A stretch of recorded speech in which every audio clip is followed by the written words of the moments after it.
আপনারা শুনছেন radio Bikrampur ৯৯.২ FM। প্রাণের কথা মনে সুর, রেডিও বিক্রমপুর 99.2 FM।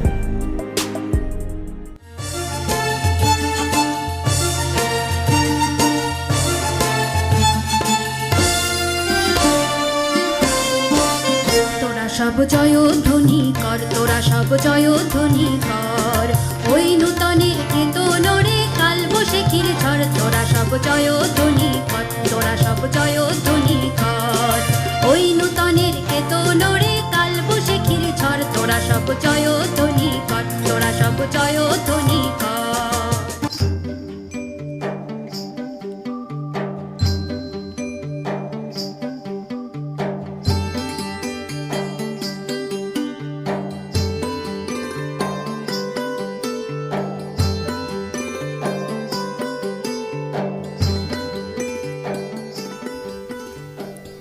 প্রিয় শ্রোতা, সবাইকে প্রীতি ও শুভেচ্ছা জানিয়ে শুরু করছি দুর্যোগ প্রতিরোধ, জনসচেতনতা সৃষ্টি, সঠিক তথ্য পাওয়ার উপায়, তথ্যের মহামারী রোধ ও অভিযোজন বিষয়ে সচেতনতামূলক রেডিও ম্যাগাজিন অনুষ্ঠান মানুষের পাশে আমরা। আজ শুনবেন অনুষ্ঠানের ষষ্ঠ পর্ব। আমাদের এবারের বিষয় জলবায়ু পরিবর্তন এবং দুর্যোগ। আজকের পুরো অনুষ্ঠান জুড়ে আপনাদের সাথে থাকবো আমি, জেমি। প্রিয় শ্রোতা, আপনারা শুনছেন রেডিও বিক্রমপুর ৯৯.২ FM। অনুষ্ঠানটি আমবালা ফাউন্ডেশনের সহায়তায় নির্মিত এবং অনুষ্ঠানটি প্রচারিত হচ্ছে রেডিও বিক্রমপুর ৯৯.২ FM এ। আমরা আমাদের অনুষ্ঠানের মাধ্যমে চেষ্টা করব জলবায়ু পরিবর্তন এবং দুর্যোগ নিয়ে স্থানীয় পর্যায়ে জনসচেতনতা বাড়ানোর। শ্রোতা, চলুন শুনে আসি আজকের অনুষ্ঠানে কি কি থাকছে। অনুষ্ঠানের প্রথমেই থাকছে বিষয়ভিত্তিক একটি কথিকা, তারপরই থাকছে বিষয়ভিত্তিক একটি গান এবং এরপরে থাকবে বিশেষজ্ঞের পরামর্শ। দুর্যোগের উৎস ৪ ধরনের। ১. জলবায়ু সংক্রান্ত, যেমন বন্যা, বিভিন্ন ধরনের ঝড়, নদী ভাঙন ও খরা। ২. ভূপ্রাকৃতিক, যেমন ভূমিকম্প, ভূমিধস, অগ্ন্যুৎপাত। ৩. প্রযুক্তিগত, যেমন কেমিক্যাল বিপর্যয়, শিল্প দুর্যোগ, দূষণ ইত্যাদি। ৪. মহামারী।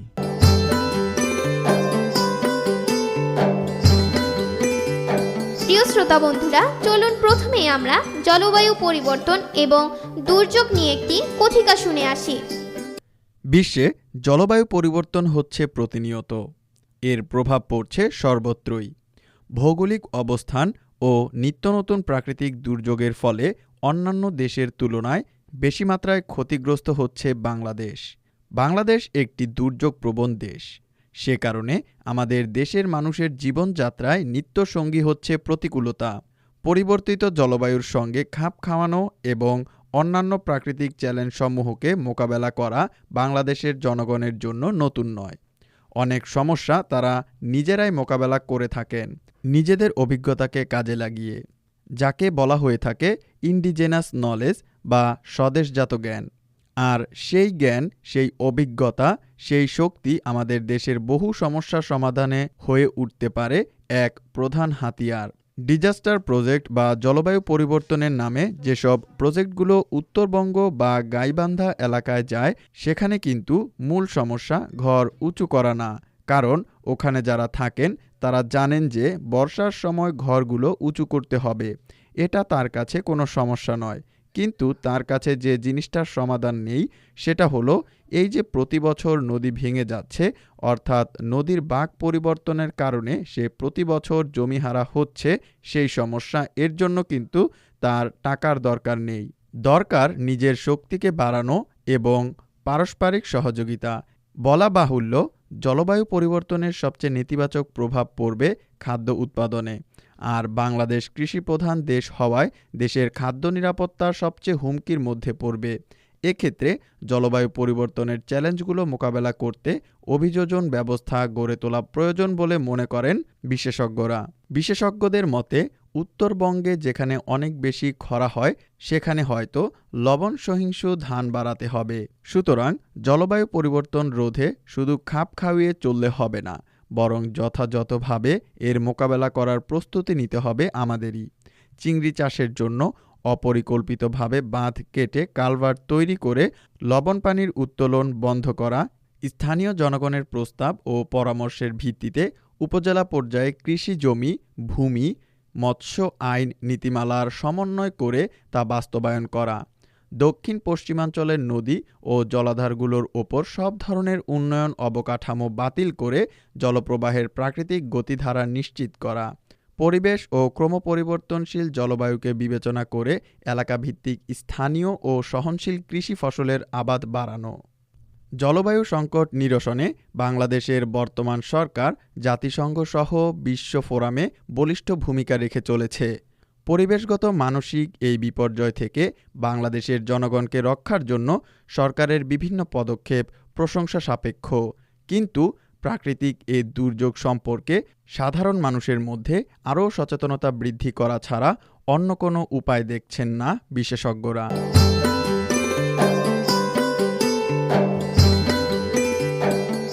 শ্রোতা, এতক্ষণ শুনলেন বিষয়ভিত্তিক একটি কথিকা। চলুন শ্রোতা বন্ধুরা, বিষয়ভিত্তিক একটি গান শুনে আসি।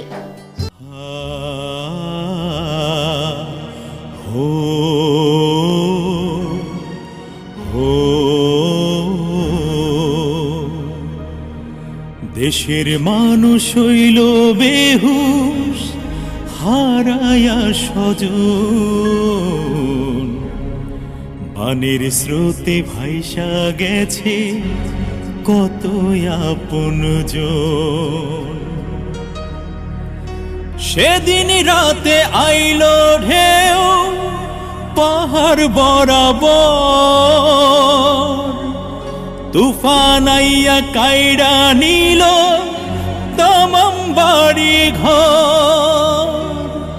সেদিন রাতে আইলো ঢেউ পাহাড় বরাবর,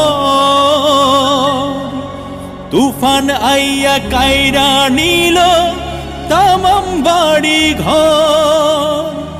উজাড় কইরা লইয়া গেল সবুজ গাছার বন, পানির স্রোতে ভাইসা গেছে কত আপনজন। দেশের মানুষ হইল বেহুশ, হারায়া স্বজন, পানির স্রোতে ভাইসা গেছে কত আপনজন। বুড়ির চরে সবাই গেছে, বাইচা আছে বুড়ি, বিরান ভিটায় অবোধ শিশু আছে মানব কুড়ি। বুড়ির চরে সবাই গেছে, বাইচা আছে বুড়ি, বিরান ভিটায় অবোধ শিশু আছে মানব কুড়ি। কেমন ধারায় বাঁচাও মরাও বুঝে নাই মন, পানির স্রোতে ভাইসা গেছে কত আপনজন।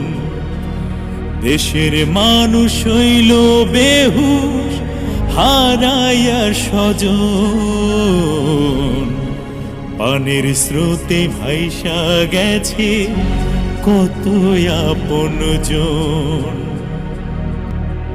বিরান দেশে আসলে সওয়াল জবাব পাইমু না, কান্দা কাইটা বুক ভাসাইব হাজার জনের মা। বিরান দেশে আসলে সওয়াল জবাব পাইমু না, কান্দা কাইটা বুক ভাসাইব হাজার জনের মা।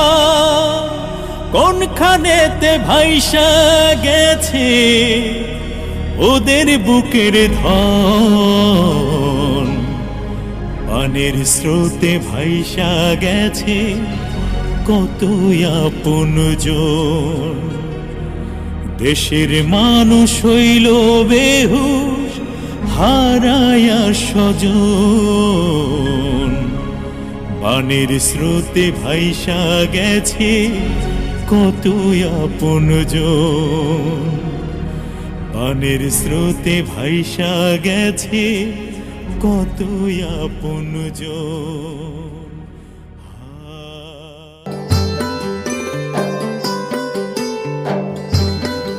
এতক্ষণ শুনছিলাম জলবায়ু পরিবর্তন এবং দুর্যোগ নিয়ে একটি চমৎকার গান।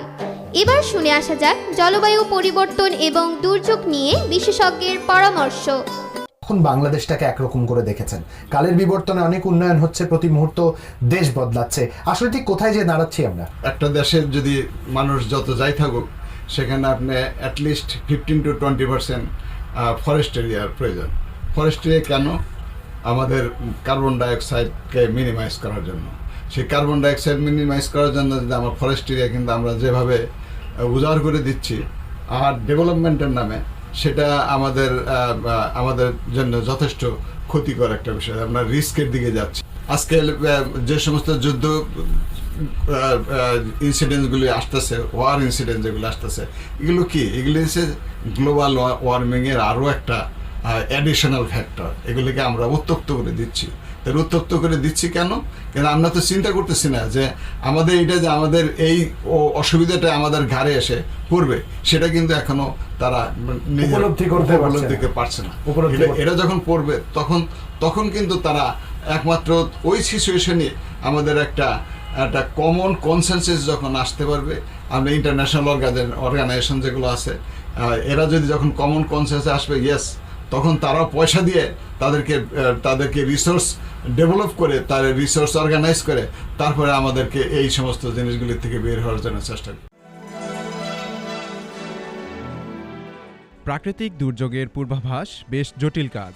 কোনো কোনো ক্ষেত্রে, যেমন ভূমিকম্পের পূর্বাভাস অসম্ভব, বন্যা কিংবা সাইক্লোনের নির্ভুল পূর্বাভাস করার প্রযুক্তি বিদ্যমান।